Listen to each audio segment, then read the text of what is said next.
Students, आज मैं आपको सेमीकंडक्टर लेज़र के बारे में बताऊंगी। सेमीकंडक्टर लेज़र, जैसा कि आपको नाम से ही क्लियर है कि जो सेमीकंडक्टर लेज़र है वो सेमीकंडक्टर से ही बना है। अब सेमीकंडक्टर्स क्या हैं वो आपने पहले भी पढ़े हुए हैं। सिलिकॉन और जर्मेनियम से आपने पीएन जंक्शन डायोड बनाया था, वही सेम पीएन जंक्शन डायोड इसमें यूज़ होता है। हालांकि जो सेमीकंडक्टर इसमें हम यूज़ करते हैं वो सिलिकॉन जर्मेनियम नहीं कर सकते। क्यों नहीं कर सकते, अभी क्लियर मैं करूँगी इसको। तो सबसे पहले हम इसके करेंगे main features of semiconductors, main features of semiconductor laser. तो इसमें हम क्या करते हैं कि पीएन जंक्शन डायोड ही बनाते हैं। और पीएन जंक्शन डायोड में आपको पता है कि पी टाइप सेमीकंडक्टर को, जो पी टाइप सेमीकंडक्टर होता है उसमें होल्स मेजॉरिटी कैरियर्स होते हैं और इलेक्ट्रॉन्स माइनॉरिटी कैरियर्स होते हैं। और एन टाइप में इलेक्ट्रॉन्स मेजॉरिटी कैरियर्स हैं और होल्स माइनॉरिटी कैरियर्स हैं। और बीच में जो पोर्शन है, इन दोनों के बीच में पी और एन के, वो डिप्लीशन रीजन है। जो खाली दिखाया मैंने उसको, वो एम्पटी है। एम्पटी का मतलब है ना तो इसमें इलेक्ट्रॉन्स हैं ना ही इसमें होल्स हैं, इसमें कुछ नहीं है, ये डिप्लीटेड रीजन है। अब जैसे ही बीच में मैंने वी बी, ये बैरियर वोल्टेज है। ये बैरियर वोल्टेज आपको याद होगा कि ये बैरियर वोल्टेज इलेक्ट्रॉन्स और होल्स को आपस में मिलने से रोकती है। इलेक्ट्रॉन्स इस बैरियर वोल्टेज की वजह से पी साइड पर, एन साइड से पी साइड पर नहीं आ पाते और होल्स पी साइड से एन साइड पर नहीं जा पाते इस बैरियर वोल्टेज की वजह से। ये अलग अलग सेमीकंडक्टर्स में जो बैरियर पोटेंशियल की वैल्यू है वो अलग अलग होती है। और आपको जैसा कि पता है कि सिलिकॉन अगर हम यूज़ करेंगे सिलिकॉन, तो ये बैरियर पोटेंशियल 0.7 वोल्ट होता है सिलिकॉन के केस में।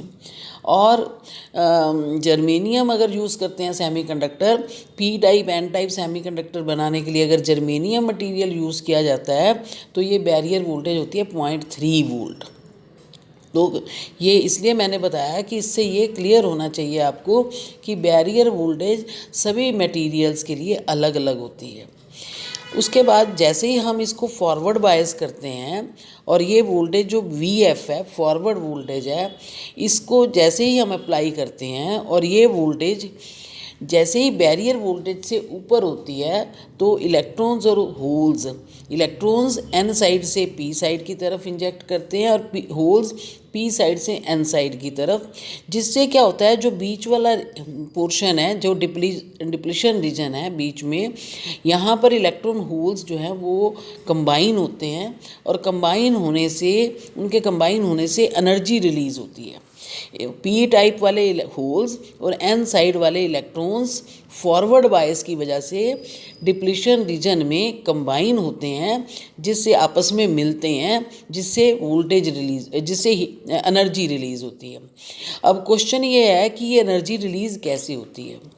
आपको ये याद होना चाहिए, पीछे फर्स्ट ईयर में आपने पढ़ा हुआ है कि जो होल्स होते हैं वो वैलेंस बैंड में होते हैं और जो इलेक्ट्रॉन्स होते हैं, जो फ्री चार्ज कैरियर्स कहते हैं इनको, होल्स और इलेक्ट्रॉन्स को free charge carriers, holes valence band में होते हैं और जो इलेक्ट्रॉन्स हैं वो कंडक्शन बैंड में होते हैं। कंडक्शन बैंड आपको पता है ऊपर होती है, वैलेंस बैंड नीचे होती है। एनर्जी वाइज देखा जाए तो जो इलेक्ट्रॉन्स हैं उनकी एनर्जी होल्स से ज़्यादा होती है क्योंकि कंडक्शन बैंड में होते हैं इलेक्ट्रॉन्स, तो इलेक्ट्रॉन्स की एनर्जी होल से ज़्यादा है। जब इलेक्ट्रॉन और होल मिलते हैं, इसका मतलब क्या है कि इलेक्ट्रॉन होल के साथ मिला, तो इलेक्ट्रॉन होल के साथ मिलने में क्या करेगा, कंडक्शन बैंड से कहाँ आएगा, वैलेंस बैंड में। कंडक्शन बैंड से कहाँ आएगा, वैलेंस बैंड में, तो इलेक्ट्रॉन होल के साथ मिल जाएगा।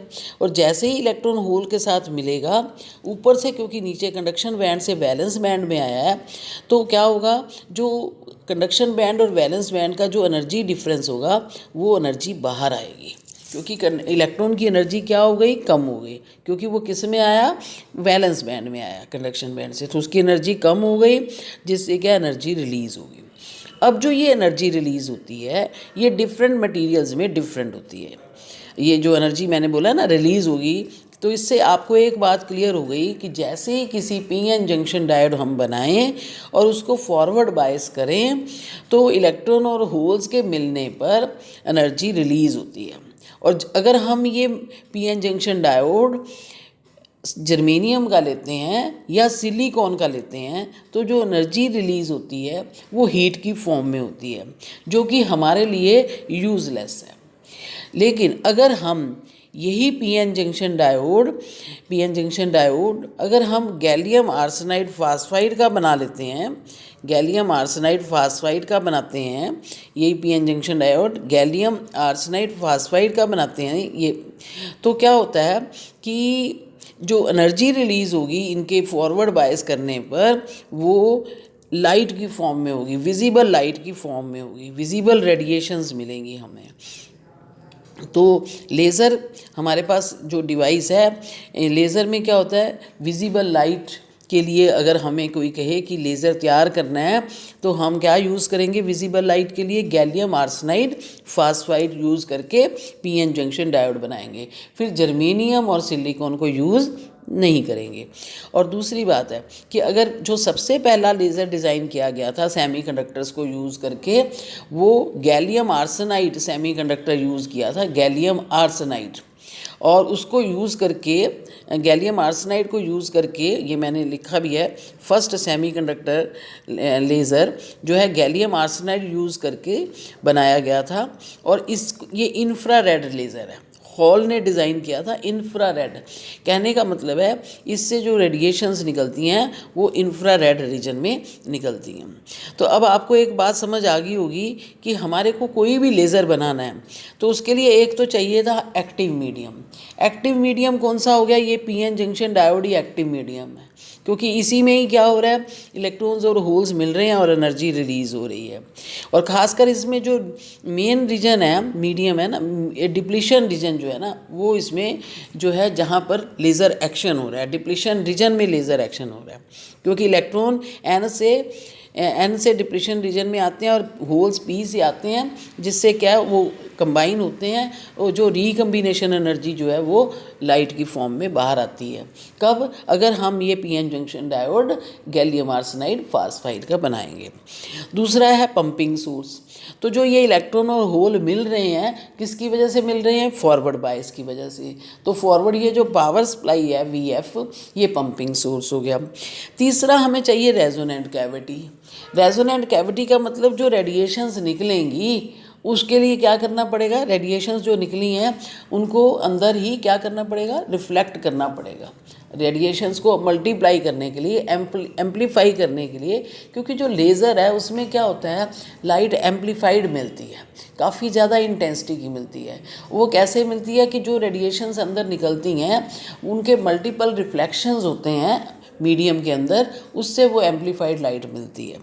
अब उसके लिए हम क्या करते हैं, उसके लिए आपको जैसे कि मैं एक दिखा रही हूँ, ये आपके पास लेज़र डिवाइस है। आप नीचे वाली पिक्चर को देखें, अगर नीचे वाली पिक्चर ज़रा ज़्यादा क्लियर होगी आपको। ऊपर वाली एग्ज़ाम में भी नीचे वाली पिक्चर बनाएं, ऊपर वाली ना बनाएं।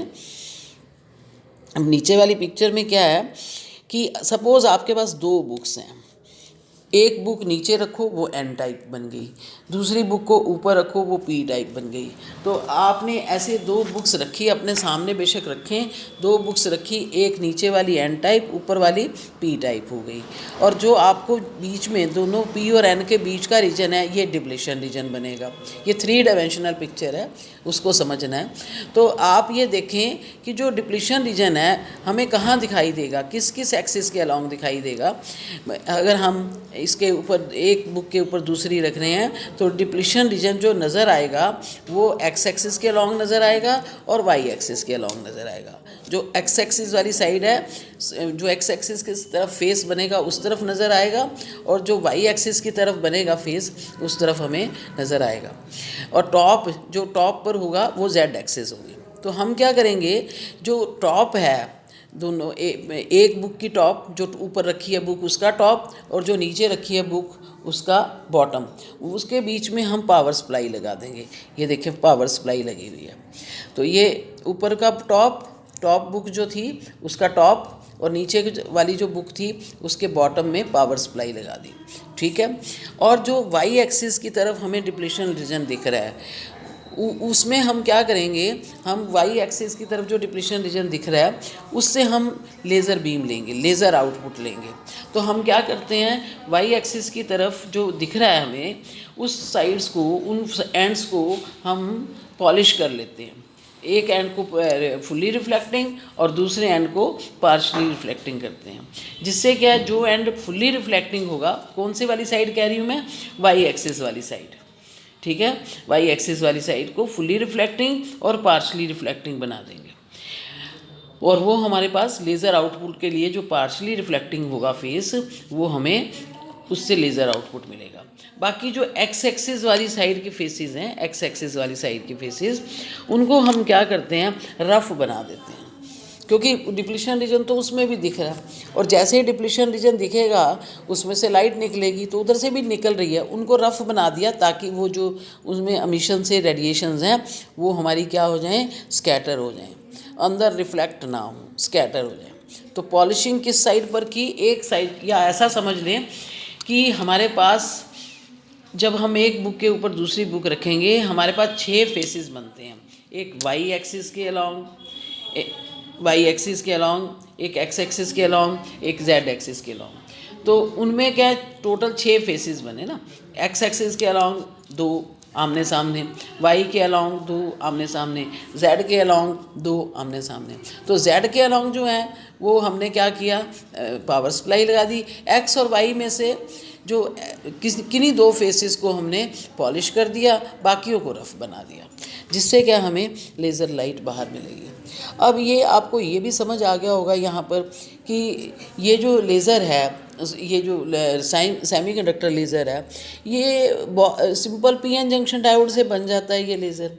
तो इसलिए इसकी कॉस्ट बहुत कम होती है, इसमें हमें मटेरियल चाहिए और उससे हम बना लेते हैं बहुत ही कम, और इसमें कोई कूलिंग के लिए कुछ भी नहीं चाहिए हमने, क्योंकि कूल करने के लिए ज़रूरत ही नहीं है, इतनी कम पावर। आपको पता है फॉरवर्ड बायस में कितनी वोल्टेज देनी पड़ती है, 2 वोल्ट से कम वोल्ट पर ये काम करना शुरू कर देता है, 2 वोल्ट से कम वोल्ट पर ही काम करता है, तो हमें 2 वोल्ट देनी पड़ती है। लो पावर पर काम करता है, तो कोई इसमें हीट प्रोड्यूस नहीं होती, जिससे क्या है कि हमारे पास जो इसकी कूलिंग सिस्टम की ज़रूरत नहीं है। इसकी एफिशिएंसी भी ज़्यादा होती है, 20% के करीब होती है इसकी एफिशिएंसी को मैंने आपको बोला था कि जो हम पावर दे रहे हैं उसका कितना आउटपुट हमें मिल रहा है, उससे आउटपुट अपॉन इनपुट होता है, वो पावर है। तो इसमें हम कहेंगे कि इलेक्ट्रिक पावर कितनी लाइट एनर्जी में कन्वर्ट हो रही है, वो एफिशिएंसी है। तो इसके बाद और दूसरा, ये लो पावर पर काम करता है, मैंने बता दिया। साइज़ बहुत छोटा होता है, कम्पैक्ट होता है, और सबसे बड़ी बात इसकी क्या है कि सेमीकंडक्टर टेक्नोलॉजी पर ये बेस्ड है। इसको जब हम बनाते हैं तो हम मास में बना सकते हैं, मास प्रोडक्शन कर सकते हैं, बहुत सारे इकट्ठे लेज़र तैयार किए जा सकते हैं, तो इसलिए बहुत ही कॉस्ट कम आती है। और नेक्स्ट है इसके यूजेस क्या हैं। तो ये जो लेज़र है हमारे पास ऑप्टिकल कम्युनिकेशन में, ऑप्टिकल कम्युनिकेशन में, प्रिंटिंग में, लिडार में, सीडी प्लेयर्स में, ऑप्टिकल कंप्यूटर्स में हम इसको लेज़र को यूज़ करते हैं। ये सॉलिड स्टेट और लिक्विड गैस लेज़र से डिफरेंट है। तो ये हमारे पास था सेमीकंडक्टर लेज़र के बारे में। ये हमारा 4th यूनिट है। अब लास्ट जो इसका टॉपिक रह गया है, एप्लीकेशंस ऑफ लेज़र रह गया। तो जो एप्लीकेशंस ऑफ लेज़र है उसकी आप असाइनमेंट, हालांकि मैंने बीच बीच में काफ़ी एप्लीकेशंस आपको बताई हैं, तो इंडस्ट्रीज़ और मेडिसिन में इनका कैसा यूज़ है, तो उसको आपने असाइनमेंट में लिखना है। 2-3 पेज की असाइनमेंट तैयार करनी है और वो आपने मेरे को नेक्स्ट वीक तक भेजनी है। आज आपके पास बुधवार है, नेक्स्ट बुधवार तक वो असाइनमेंट व्हाट्सएप पर आपने मुझे भेजनी है। 3 पेज मैक्सिमम होने चाहिए उस असाइनमेंट के, एप्लीकेशंस के। तो आपका ये 4th यूनिट यहाँ पर कंप्लीट हो जाता है। और नेक्स्ट टाइम मैंने 1st यूनिट शुरू करना है, क्वांटम मैकेनिक्स। और जैसे ही क्वांटम मैकेनिक्स शुरू होगा वो बहुत इम्पॉर्टेंट है, क्योंकि वो आपने पहले नहीं पढ़ा हुआ, उसको ध्यान से सुनेंगे तो वो नेक्स्ट टाइम शुरू करूँगी। तो अभी तक जितना मैंने आपको पढ़ाया है, ये 3 लेज़र्स करा दिया मैंने, Ruby laser, helium neon laser, semiconductor laser. Applications आप नेक्स्ट अपना असाइनमेंट में करेंगे। तो ये तो कंप्लीट हो गया यूनिट। जो थर्ड वाला यूनिट था मैंने वो आपको 60% करवा दिया है, उसके 2-3 टॉपिक्स रह गए हैं, वो एंड में करवाऊंगी। और जितना मैंने आपको उसका करवा दिया उसमें से एक क्वेश्चन आपको ईजिली मिल जाएगा। बाकी अब नेक्स्ट टाइम मैंने क्वांटम मैकेनिक्स शुरू करनी है, बिल्कुल न्यू फील्ड है, न्यू टॉपिक है।